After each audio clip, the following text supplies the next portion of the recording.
Irmãos, queridas irmãs, então esse vídeo é de número 78. Diálogo com as sombras, Hermínio Miranda, técnicas e recursos, dando sequência no vídeo 77. Então, Hermínio continua dizendo aqui, regra semelhante poderia ser sugerida para responder à proposta, e esta precisa igualmente de algumas considerações à parte. Olha só que maravilha. Um grupo bem orientado, de algumas considerações à parte, um grupo bem orientado e bem guardado pelos amigos espirituais invisíveis, começará, pouco a pouco, a obter resultados que surpreenderão não apenas aos próprios componentes encarnados, como também aos desequilibrados espíritos manifestantes. Estes não compreendem como pode um pequeno grupo, aparentemente tão frágil, tão reduzido, resistir à investida de tremendas e poderosas organizações espirituais, votadas há um tempo enorme à prática do mal. Então veja bem,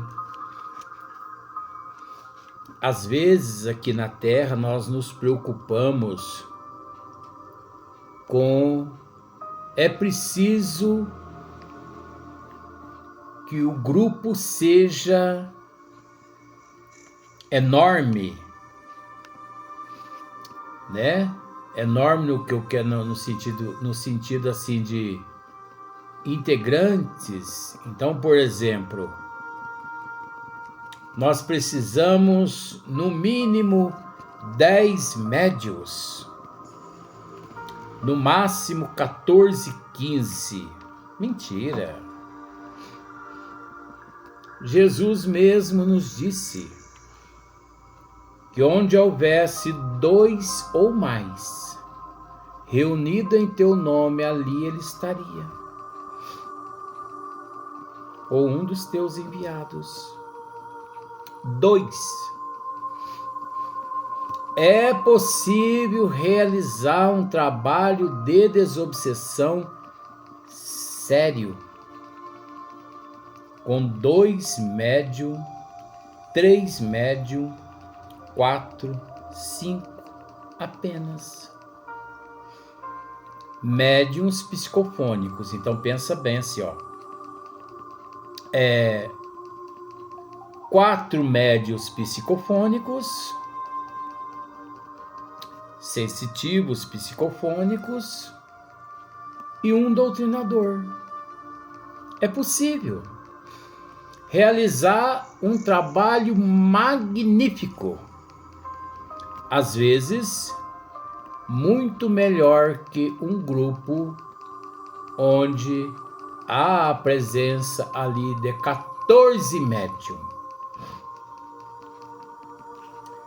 Por quê que é possível, às vezes, com 4 e não com 14? O equilíbrio, a disciplina, que cada qual tem que ter. Porque, gente, manter um grupo de médium não é gente. Médium é coisa séria. Porque eles acham que sabe tudo, acham que estão prontos, pensam que são invulneráveis a tudo. E se nós pararmos para analisar somos todos vulneráveis, né? Então, tá aí o erro. A maioria dos médios são orgulhosos, invigilantes, ciumentos. Sei que comandar uma equipe de 14 médios não é fácil. Agora olha para você ver. Eu conheço uma casa espírita na cidade de São Paulo, não posso dizer o nome por uma questão de ética. E essa casa, ela é tão grande, mas tão grande, que quando eu a conheci há uns 20 anos, não, uns 25 anos atrás, 2025 agora, quando eu a conheci, havia nessa casa 7 salas para os trabalhos de desobsessão. 7 salas. Mas por que 7 salas, Luiz? Porque a casa é muito grande. Uma equipe enorme. Aproximadamente 400 médios sensitivos. Olha só para você ver, 400 médios sensitivos naquela época. Uns 200 doutrinadores. Como assim?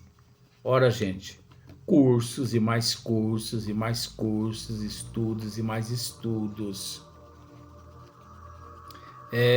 Conforme já dissemos aqui, somos diamantes em processo de lapidação. Então, quanto mais somos lapidados, mais nos encontramos aptos à coroa da rainha, ao anel da madame, ao colar de uma madame. Nós somos diamante em processo de evolução, de lapidação. Então, nessa casa, na época, eu me lembro, 400 médiuns, aproximadamente quase 200 doutrinadores. Mas é óbvio, meu bem, quando uma casa é enorme, quando um grupo é enorme, uma diretoria enorme, tudo funciona diferente, né? Existe uma tabela de trabalho, os dias que você pode comparecer nos trabalhos.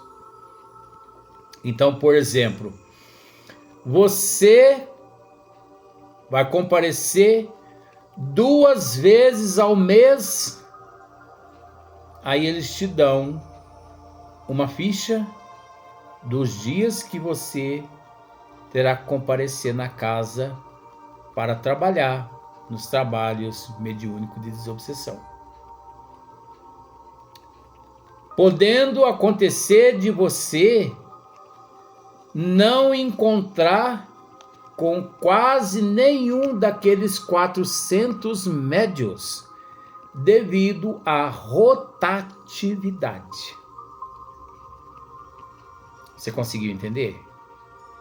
Ora, gente, uma casa daquele porte lá em São Paulo pode ter 1000 médios ostensivos, sensitivos. É só saber trabalhar a rotatividade. Na segunda tem trabalhos de obsessão, na terça, na quarta, na quinta, na sexta. Só que quem trabalha na segunda-feira, vamos pensar só para você entender, ó. Quem trabalha na segunda-feira, primeira segunda-feira do mês, de janeiro, vai retornar à casa espírita no trabalho de desobsessão só na primeira segunda-feira de fevereiro. Isso equivale a dizer que aquele médium, ele vai trabalhar no trabalho, ele vai participar dos trabalhos de desobsessão apenas 12 vezes ao ano, devido à rotatividade. Agora, isso não proíbe aquele médium de ir à casa noutros dias, aplicar passe, participar do trabalho doutrinário, participar da evangelização infantil, da mocidade, da sopa beneficente, participar do trabalho do atendimento fraterno. Olha quanto trabalho. Então a pessoa pensa assim, você pode estar pensando assim, nossa, mas eu não queria trabalhar numa casa dessa não. Eu te pergunto, por que, meu bem? Aí você me diz assim, eu vou comparecer a essa casa 12 vezes apenas no ano. Não, é por quê? Você vai comparecer à casa 12 vezes ao ano para atuar como médium psicofônico nos trabalhos de desobsessão. 12 segundas-feiras. 12 é a tua escala. Você foi escalado para 12 segunda-feira. Vamos pensar assim. O teu marido, ou a tua mãe, ou o teu pai, não importa, o teu irmão, o teu filho, vai ser escalado para comparecer lá no trabalho de desobsessão na terça-feira. Ó, você comparece na segunda-feira, o teu filho comparece na terça. O teu filho vai ter uma escala de 12 vezes ao ano.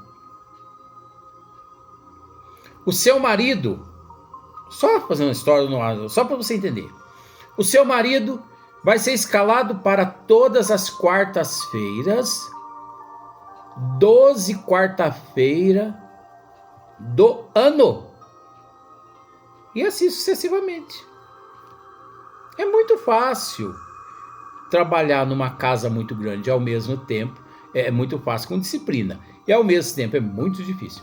Mas isso não impede você, como eu disse aqui agora, de você ir varrer o chão lá nos outros dias da semana, de você ir aplicar passe, de você ir atuar nos trabalhos doutrinários, atendimento fraterno. O trabalho na casa espírita é imenso, gente.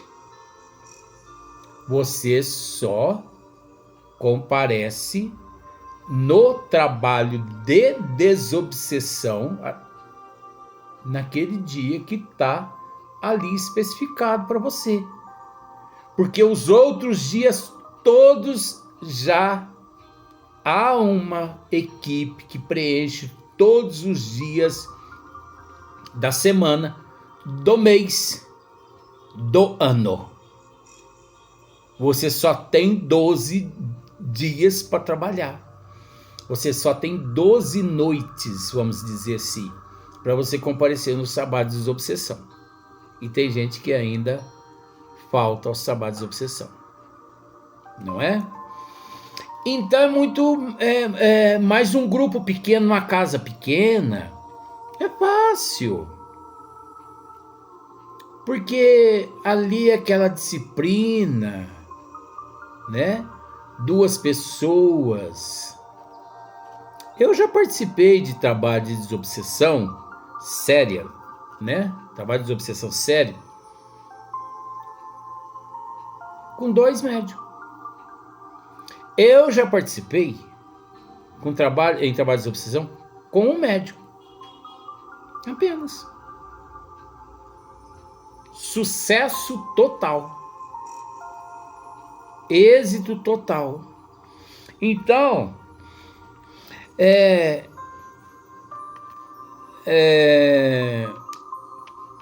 inúmeros outros seres e grupos que tentaram no passado impedir seus passos deram-se mal e foram afastados sumariamente, de modo que, passado o rompante das primeiras agressões, os companheiros desvairados proporão barganhas e tréguas ou pequenas concessões. A imaginação é fértil e a experiência deles é longa no trato de situações como essa e da resistência inesperada. A proposta pode ser um simples negócio. Estão acostumados a tais ajustes e transações, acham que tudo tem seu preço e dispõem-se sempre a pagar o preço combinado por aquilo que lhes interessa. Se podem comprar nossa resistência, por exemplo, não hesitarão em propor uma barganha. É assim com os espíritos das trevas. Se eles, vê que pode comprar, eles não hesitarão em propor uma barganha. Eles dizem assim: está bem, o que você deseja para parar com isso? Olha só para você ver. Eu vou te dizer uma coisa aqui.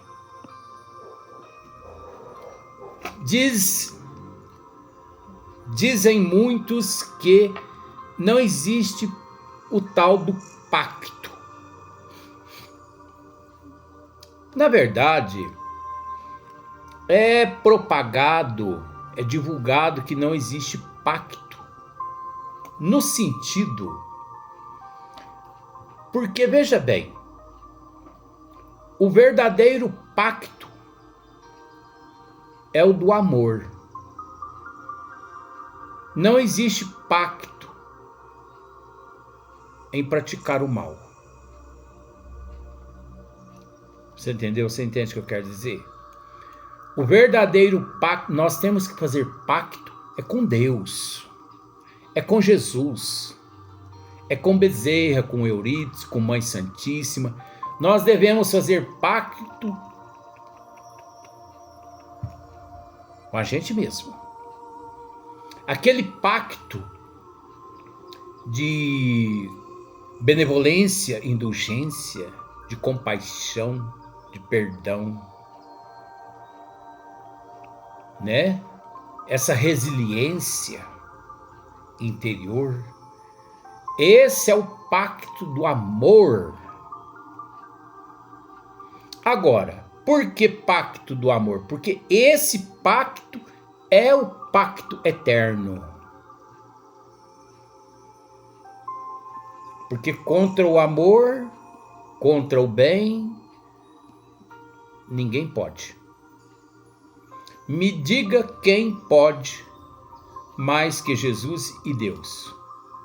Ninguém pode contra Deus, contra Jesus, contra a Mãe Santíssima. Ninguém pode.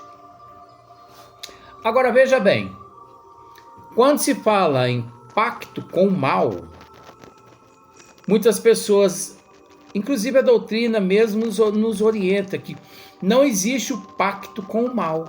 De fato, não existe. Por quê? Porque o mal, ele é passageiro. Ele não é eterno. Por mais que dure 50 milhões de anos, mas um dia ele se desintegra. E aquele pacto que a pessoa fez deixa de existir.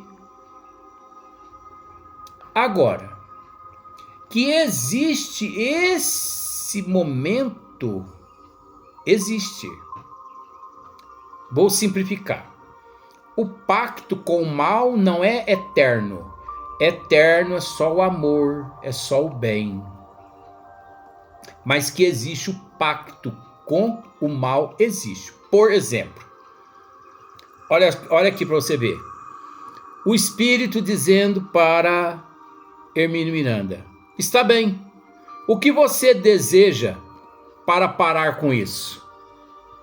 Como se disse, diga-me o que você deseja para parar com esses trabalhos que você realiza aqui nessa casa, diga que eu te dou.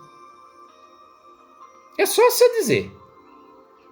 Você quer uma Mega Sena? Você quer um jogo? Você quer quantos milhões você quer? Eu faço, vamos pensar assim, ó. Eu estou incrementando aqui só para você entender, porque não está escrito aqui no livro não. Mas o esmiuçamento é assim, nós temos que incrementar. Me diga quantas vezes você quer que eu faça você ganhar na Mega Sena para você parar com esses trabalhos e não pensar mais nisso. Mas veja bem, para com esses trabalhos. Se você parar, eu faço você ganhar na Mega Sena.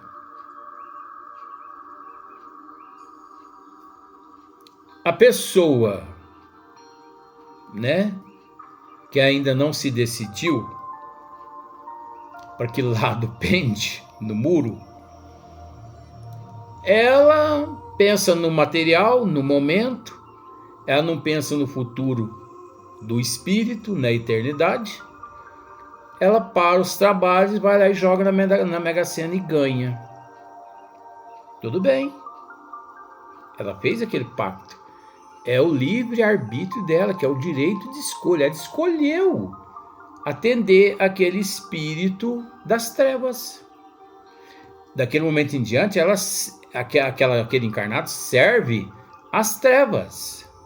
Mas, enquanto ele no corpo físico estiver, ele vai permanecer naquele vício, naquela perda total. Depois que deixa o corpo físico, ele é pego por aquela equipe de espírito, o qual ele fez um pacto, e ele passa a servir esses irmãos nas cidades, nas trevas.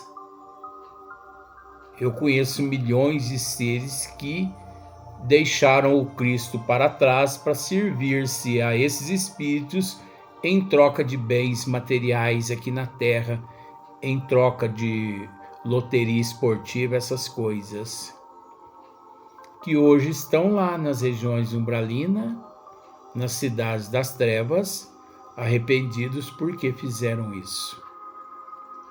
Então lá eles são usados através da indução, do magnetismo, da licantropia, da zoantropia, dos faunos. Eles são transformados em faunos através da zoantropia, da licantropia, não é? Que é aquela aparência de animal, servindo aqueles que se dizem chefe das trevas. Anos e anos e séculos e séculos e séculos,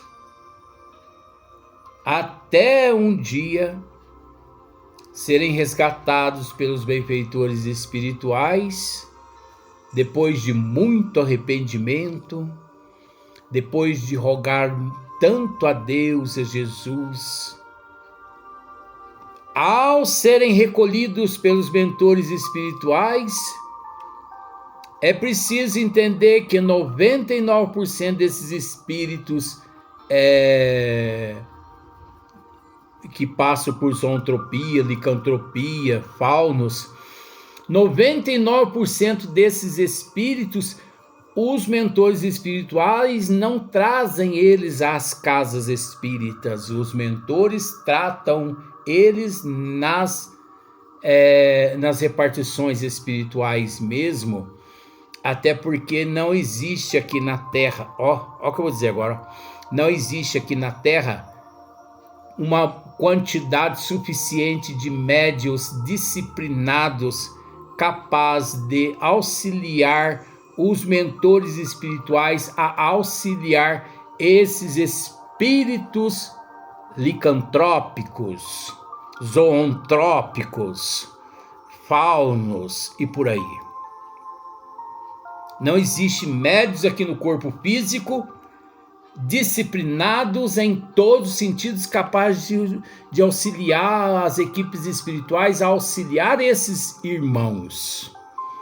Então, os mentores espirituais, depois de auxiliar esses seres zoantrópicos e licantrópicos nos hospitais espirituais, esses seres, 90% em 100% deles, passam por reencarnações quase que compulsórias. Não são reencarnações programadas, conforme milhões de outras que nós temos conhecimento. São reencarnações compulsórias, porque o estado perispiritual, as condições perispirituais desse irmão e o desequilíbrio emocional e psicológico, o transtorno ali é tamanho que na primeira, segunda, terceira, quarta ou até quinta reencarnação depois desse quadro, você entendeu? Esse espírito não consegue assimilar no corpo físico onde é que ele está, se ele ainda encontra-se nas garras dos chefes das trevas ou se ele se encontra em algumas regiões umbralinas preso, vivendo na condição de animal. Você consegue entender o que quer dizer? Ele não tem noção. Ele é recolhido das garras das trevas e não sabe. Ele é tratado pelos mentores e não sabe que está sendo tratado, que foi tratado. Ele é reencarnado compulsoriamente, não sabe que reencarnou. Ele encontra já assim no corpo físico faz 50 anos e não sabe que está reencarnado. Ele vive uma alienação total, crônica, 100% crônica, alienação total. É aquele ser que, olha, você sabe o que significa alienado, né? Crônico. Tá. Ele desencarna, não sabe que desencarnou. Os mentores o recolhem. Ele não sabe que foi recolhido pelos mentores, amparado pelos mentores, porque mexe com a consciência dele de uma tal forma, cria uma crosta na consciência dele tão grande. Por quê? Porque ele trocou o Cristo. Olha só. Ele trocou o Cristo por uma mega-sena. Ele trocou o Cristo por bens materiais. Ele trocou o amor, a caridade que ele podia fazer para a humanidade e ao mesmo tempo por si próprio. Ele trocou tudo que é divino por um pacto com as trevas. Aí ali, as trevas, depois que ele desencarna, o pega e através da indução o hipnotiza, o magnetiza, e através do magnetismo e do hipnotismo e da indução, ele entra na situação de fauno, ele entra na situação da zoantropia ou da licantropia, vivendo, agindo e se comportando como se fosse um animal. Você consegue entender o que é isso? Por isso esses seres,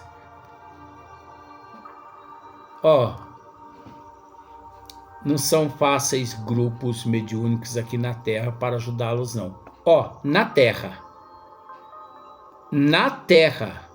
se existia uns 5 centros espírita na Terra, em São Paulo eu conheço um centro espírita, Frei Fabiano de Cristo. É um centro espírita em São Paulo. Esse é um centro que a espiritualidade sempre contou com essa casa. Frei Fabiano de Cristo. Depois você procura aí saber aí no Google para você ver que instituição é essa. De 5, eu falei 1. Não vou falar os outros não. Porque o ser entra num estado de perturbação tão grande por ter trocado Cristo pela jogatina, pelas coisas materiais, pelas ilusões, pelas fantasias da terra, que ele se perde perante a criação divina. E ele fica letárgico. Ele fica naquele estado de letargia. Ele fica naquele estado de epilepsia, ele fica naquele estado de hibernação, você entendeu? Ele fica naquele estado assim de alienação crônica, babando, você entendeu como é que é, né? Ele não sabe onde é que tá, ele tá perdido, ele não sabe. Aí você pode me dizer assim, Luiz, é o caso então das crianças hoje em dia, as crianças, esqueci o nome, você me perdoa. Não tem nada a ver com essas crianças de hoje em dia. Alienados é uma coisa, né? E esse outro nome que eu ia dizer, o outro, mas esqueci, você me perdoa. No próximo vídeo, no outro dia, eu vou me lembrar do nome e eu vou dizer para você, né? Então até o próximo vídeo, mas raciocine a respeito do que nós acabamos de dizer agora nesse vídeo. É muito profundo o que nós acabamos de dizer agora. Nós dissemos aqui, não é brincadeira não. E não é em todo lugar que você vai ouvir e você vai receber uma orientação dessa não, tá, meu bem? Que Deus nos ilumine.